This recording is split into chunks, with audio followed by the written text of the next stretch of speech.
statement from Coach, and then take questions. All right, thank you guys for being here. Obviously, reflecting back on a tough loss on Saturday, we gave ourselves every opportunity, but needed to be better when it came down to it. And like I said, post-game, and going back and watching the film, it was due to lack of execution. We've got to continue to put ourselves in a better situation. The coaching staff has to find better ways to put our guys in better position, but we got to ultimately go out there and execute at a higher level. A lot of good things to take away from it and a lot to learn from it. You know, our defense held Mizzou. They were 0 for 8 on third down conversions, and going into that game they were over 40%, but we gave up too many explosives, and that's where the score got out of hand. And then obviously offensively, just lack of consistency. So those were the main things taken from that game.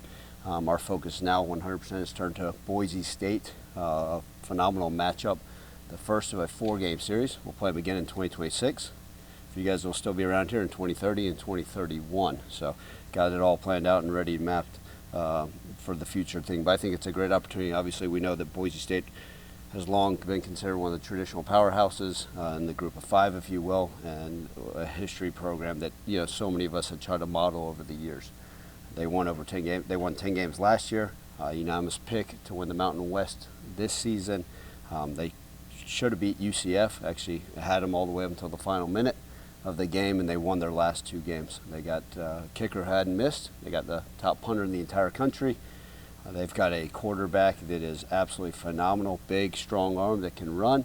They have one of the best running backs I've seen so far on film in the entire country. Their defense plays sound. Their head coach is a defensive guy that works intimately with the guys up front. It's going to be a heck of a challenge. Excited about this opportunity. I know our crowd is going to show up because this is just going to be a tremendous matchup and a tremendous atmosphere for the Memphis Tigers. So looking forward to seeing everybody out there. Right, in the Missouri game, on that onside kick, it looked like there was some extra conversation or confusion with the refs. Do you mind kind of breaking down what Yeah, unfortunately, more so than normal years, we've had more conversations with officials than we have in the past, and I'll be careful with my words because I don't want to get a fine. But so the SEC officials told us that we had to have a T on an onside kick, and in my 25 years of coaching, I've never heard that before. And I told them they were incorrect. We have practiced a certain onside kick for the last few years without a T. And it's just one of those things you practice and go out there and practice without a T. In fact, an hour later, someone sent me the Washington State-Oregon State game. Was actually, they kicked the exact same onside kick without a T. But the SEC officials told me I was wrong, and I didn't know what I was talking about. I told them that once again, in some type of polite terms, that they were incorrect, and I know the rules, and they told me no, that they were going to penalize us and wouldn't let us kick an onside kick unless we had a T with touching the ball, which is not right. They were wrong. They admitted their mistake, but like a lot of those things, the mistakes, an apology the next morning do us no good. I'm not making that as an excuse, but it's just one of those things you always hate to hear it, right? It was no different like the Houston onside kick last year, where our conference apologized and said, Ryan, we were wrong. They were offsides. You were right. We probably should have thrown the flag, and it shouldn't have counted. So no excuses. We shouldn't have put ourselves in this situation where we had to kick the onside kick, but an error by the SEC officials, which they openly admitted. And I just hope that we can continue to get games officially cleaned, and we'll be fine. But that's not an excuse. We'll find better ways. But I know it's not an excuse, but what conversation do you have with your players after something like that? Yeah, look, our players are so resilient and so steadfast in their mind and their approach to things. They also would share the same sentiments. Man, Coach, we shouldn't have put ourselves in that situation to kick the onside kick. We can't worry about the controllables, and it's just like a lot of those things. So that's the way this team is built, which I love. They know, listen, it's one of those things. It's a disadvantage, so be it. Go out there and play ball. And their focus is on Boise, and it won't be. We're not going to look back. I even told our staff, I said there'll probably be some stuff out there. Every week we just got to continue to focus on the next opponent, and our players will be great about it. They won't sit there and boo-hoo, or no different than the Houston game last year, where you watch the film and see the guys offsides. And I'm not saying that's what cost us the game, but people could say it was a big changing point in our season. And yeah, it burns for a little bit and it chaps your tail, but look, neither here nor there. Time to focus on the next opponent. I know you're not happy with the result, but when you look at third down, fourth down, penalties, turnovers, other incest on fourth down, you guys played a pretty clean game. You didn't really shoot yourselves in the foot. Are you happy with that? To an extent. Look, I don't believe in moral victories by any stretch of the imagination. We did some good things. Like I said, this was not I didn't go in Sunday and browbeat our guys, because the effort was there. I told you guys post game, the will was there. The guys, the way they focused, handled a tough environment versus SEC team. I thought they did a phenomenal job with those things. And those are the things that, as a head coach, you always worry, man, if the guys laid down or gave up or went into a game scared or weren't prepared. To their credit, our players worked their tails off to be prepared and to do everything they can to lay it out on the line. So the effort was tremendous. All those things that as a head coach you have to see. Now, there's things we could have executed a little bit better, clearly. And we will, and we learn from it. And that's one of those things I think the coach me coach mindset and approach by everybody in the program. And you guys know this. And I told our guys yesterday, I said, every time I stand up at a podium when things don't go well, I'm the first to put the blame on myself, because ultimately we all got to look in the mirror and say, okay, what can we do day in and day out to be the best version of ourselves, whether it's a Sunday practice, a Monday, getting our bodies right and our minds right. And our guys all have that mentality, man, we did some good things, but not enough. And that's what you want. I don't want a satisfied team by saying, oh, man, we gave it our all versus SEC. No, heck no. They're pissed that we didn't win, and hopefully we carry that over into a great week of preparation this week. You mentioned that when you went back and watched the film, the execution was kind of thing that stood out. What do you do this week to make sure that didn't happen? It all comes down to, are we in our best in our meetings? Are we handling our approach the right way? Are we focused? Can we go out there and practice at a hard level? We're going to strain in practice. We got to work harder. We got to find ways to execute practice. Because I always say this, Joan, if it doesn't show up on a Tuesday or Wednesday practice, man, it's going to be hard to just randomly show up on Saturday. This ain't golf where you can miss a bad shot and expect it. If you're not getting the block right, if the communication's not there, you've got a whole week to clean it up and make sure. But that's the beautiful thing about this is you get to prepare, so that when you do go out there on Saturday, it comes at a great level. Now, we've got a challenge because our opponent is very, very good. I mean, they're easily, yes, they lost to Washington, but they should have beat UCF, so they should have won. They should be 3-1, same record as us. Again, there's a reason they won 10 games. There's a reason why they're unanimous. They got talent, so we're going to have to go out there and handle our business this week and hope that it shows up in a better form or fashion on display, play in and play out in all three phases this Saturday.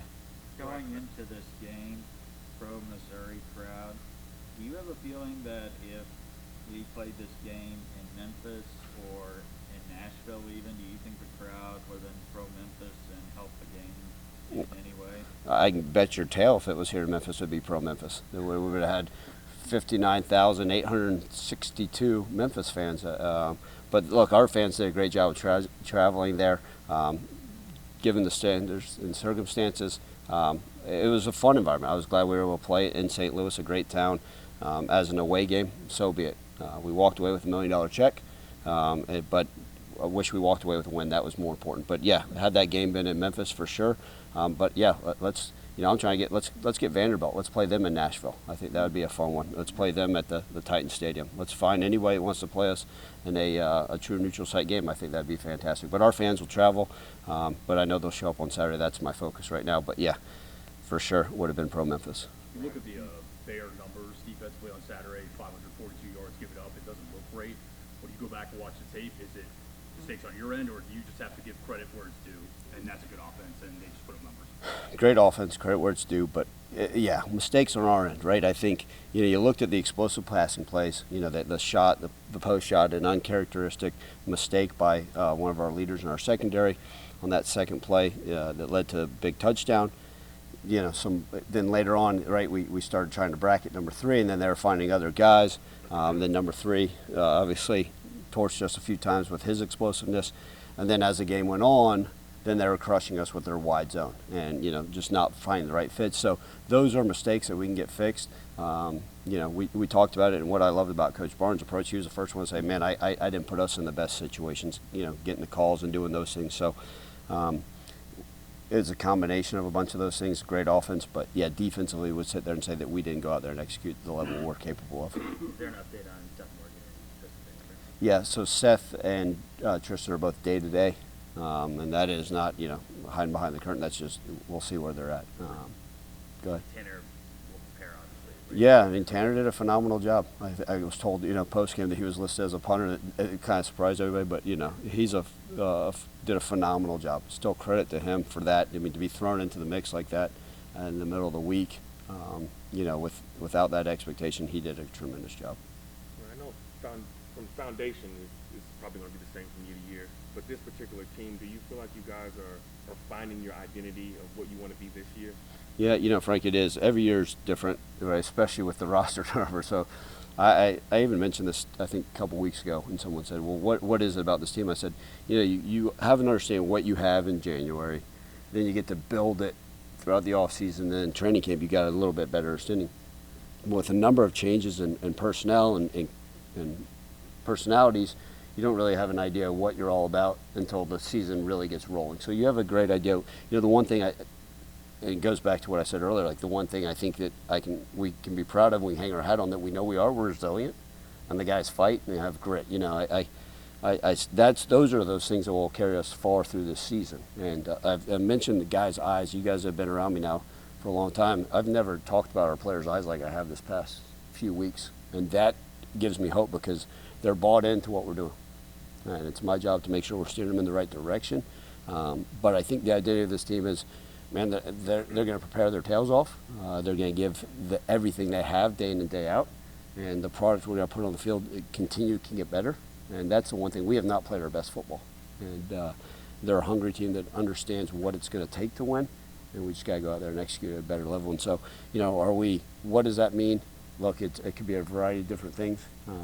Or hey, are you a strong defense and play sound offense? I mean, all those. Look, we're a combination, and every week it's going to take a different segment, different player to come, and different unit to be outstanding for us to have success.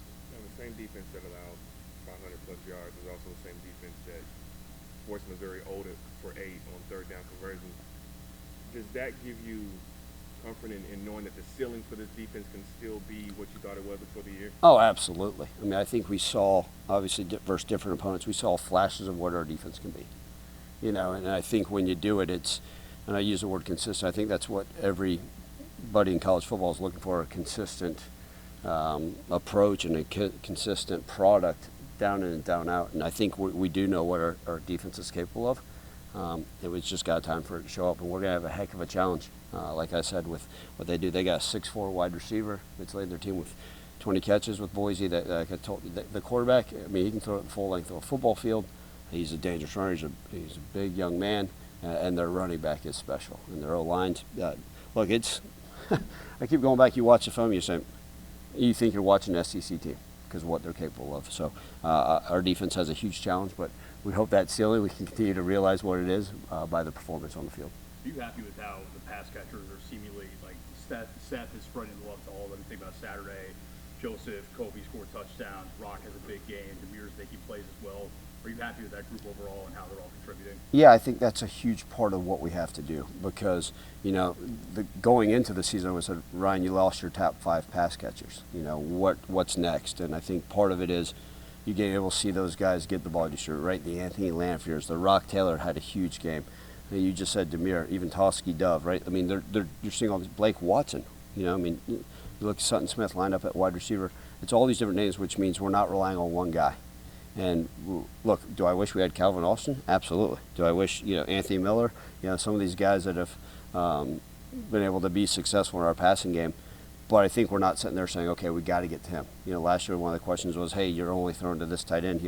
But now we're showing the love to a bunch of different guys, and I think that's huge, and it's good for Seth's belief, what we're able to do, and that's what you want. You don't want to just see one guy being targeted the whole time. You said you had the blinders on. You mentioned Calvin. Did you see what Calvin or Quindell did yesterday? Yeah, it's what I appreciate with the blinders on and the lack of world knowledge right now, what's going on. On occasion, I still check ESPN Sports app, and but with being off social media, so our coaches and people always send me stuff, and Quindell Johnson interception, man, and I was texting with the mom, and then while I'm texting with the mom, she goes, bomb to Calvin Austin. I said, well, send me the clip, and so I got Quindell's mom talking to me about, her son's first interception, how proud she is, obviously, and then she's bragging about, hey, one of your boys just caught a bomb. I said, what? So those things are so exciting. You're so happy for those guys because you feel their joy, and especially when you think about, like, man, for Quindell Johnson to go undrafted, and we all thought he should have been drafted, then to make a 53, and then to get an interception, in his rookie year, he's got a tremendous upside. And then, we talk about Calvin's story. I tell it all the time to all of our guys. In fact, once a month I walk to the back of our team room. I say, guys, this back seat right here in the back of this team room, right here where you're sitting, Calvin Austin sat here for 2 years. And so when you think there's no hope, when you think that things are hard, or you're not getting the chance, or you're on the scout team, I said, the guy that just caught that 56-yard touchdown bomb, he was just sitting right there in your seat, and and fought his way to earn a scholarship, and now doing tremendous things. So it makes you so happy, and plus it's great for our guys to see that know those young men.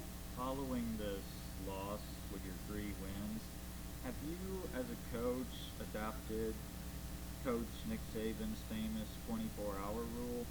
Yeah, look, I think in this profession for 25 years, whether it's a win or a loss, you got to put it away. And the only time I have to talk about the previous opponent is because you guys are out here with cameras and microphones asking me questions about the previous game, because no different. I mean, reality, I want to forget all the losses immediately, but you got to do the team meetings, you got to watch the film with the guys.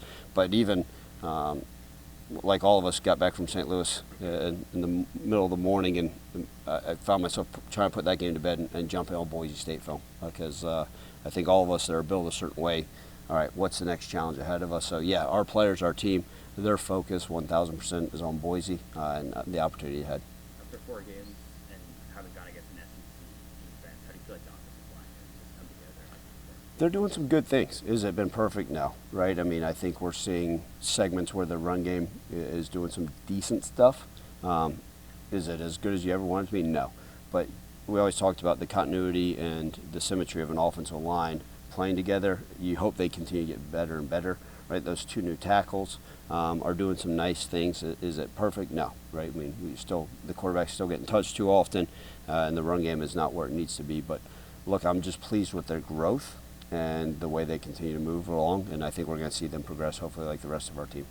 Totally different landscape, but like 10, 15 years ago, Boise was obviously kind of the model program for non-Power 5 schools and kind of an inspiration for those schools. I guess given today's landscape with realignment, the CFP and all that, is that, and Boise's not what they used to be, but is that even that idea? Is that still a thing for programs like this anymore, or not really? Well, I think, you think about traditional powerhouses, and I think everybody, even, recruits know, man, Boise's a big deal, and what they were able to accomplish, because I think everybody remembers their history and what they're able to do. And so you look at that and say, okay, man, that's kind of like, when we got to Memphis even 8 years ago, Boise was the model of what you wanted your program to be. Boise was the one that did the right way, that built the facilities, that did a lot of great things. So kind of every non-Power 5 program modeled to do something like that. And then one of the things they've been able to do is have continued success, right? The 10 wins, winning the, pick to win the Mountain West again. So they're still continuing to do it the right way. And so as a program, as a head coach of Memphis, you say, man, yeah, those 10-win seasons are hard to come by. That's one of the things you model, to win the conference. So credit to them. But yeah, I still think it's a big deal. And I still think you look at what programs are doing things at a high level, whether it be in Alabama, Boise State, whoever it may be, and try and find ways, okay, what can we do to continue our success, but even elevate it at a higher level. Ryan, the 2003 team is getting ready to be recognized. For the players in this locker room, how important is it for them to kind of know the history of the guys who kind of laid the foundation for what they are today? Yeah, Frank, I think it's so important. You guys all know this. I care so much about the history of our program and what's come before us, because those people that laid the foundation, whether it's the 2003 team, a team from 1964, all those people laid the foundation for us to be where we're at today. And we stand on the shoulders of giants, of all those guys that have done some great things. You think about D'Angelo Williams on that roster, who's a friend and a huge supporter of our program still to this day. We're so fortunate. So I constantly try to teach our guys about the history, right? I even showed them, 2 years ago, I showed them Simmons Bank Liberty Stadium and talked before our spring game. Do you guys understand? And I talked about the Titans that were being here one time and some of the history of the stadium. And I've talked about former players and things that have occurred. And I think that's important because we're so fortunate to be where we're at today because of those previous teams and because of the previous coaches that allowed me to be here. So I think that's important. We can't ever lose sight of that. Hey, Coach, earlier you said that if we had played that Missouri game here in Memphis, we would have won. So, did we trade $1 million for a loss? No, I didn't say we would have won, but I think it would have been fun to play him here. But that's neither here nor there. Those are the things. There's certain things when contract negotiations go on. We try to play a lot of teams throughout the country, and sometimes there are certain things that we can't control. I wanted to play an SEC opponent. I wanted to play Missouri. If the only chance to play Missouri was out there in Orange Mound on the sidewalk, we would have done it. We would have done it for free. So that's part of it. I never said we would have won, and we didn't trade a loss for $1 million because I think anybody that watched that game said, man, Memphis gave themselves every opportunity to do it. But if Boise wants us to pay us $1 million to come travel here, we'll take it. If anybody that wants to pay us money, but we'd like to play any team, any place, anywhere. And that's the adage that we'll stick by, and our guys always believe no matter who we play or where we play, we've got every opportunity to go out there and win. Coach, speaking of this weekend, the Boise weekend, obviously, former offensive lineman Gabe Kuhn, local radio legend, podcast legend in the city of Memphis, getting married this weekend. Do you have any thoughts on a former football player scheduling a wedding during the middle of college football season? I'm going to tread this one lightly because I do know his fiance, Yeah, don't mess with and and I like her more than I like Gabe, like the rest of us do. And since you called Gabe a podcast legend, he's a legend in his own mind. Exactly. And since I had the opportunity to coach Gabe, I know him very well. He was quick to send me his wedding registry and all this stuff and the things he wanted Did for you his get an wedding. invite? Well, the invite because he knew I'd buy some nice gifts. But he also, I have a belief that those people that get married during the football season obviously don't want a certain type of person at their wedding. And I knew they would certainly exclude me from that guest list. I think they probably did it on purpose. But look, I'm happy for him and Taylor, and I wish him nothing but future success. But there's a reason why in a long time I've missed a lot of weddings and a lot of funerals. I think the next funeral I'll be attending will maybe my own, at some point in a long, long time from now. But look, it's during the football season, so good luck and God bless both of them, and I wish them many, many years of happiness and bliss. Thanks. Thanks, Coach.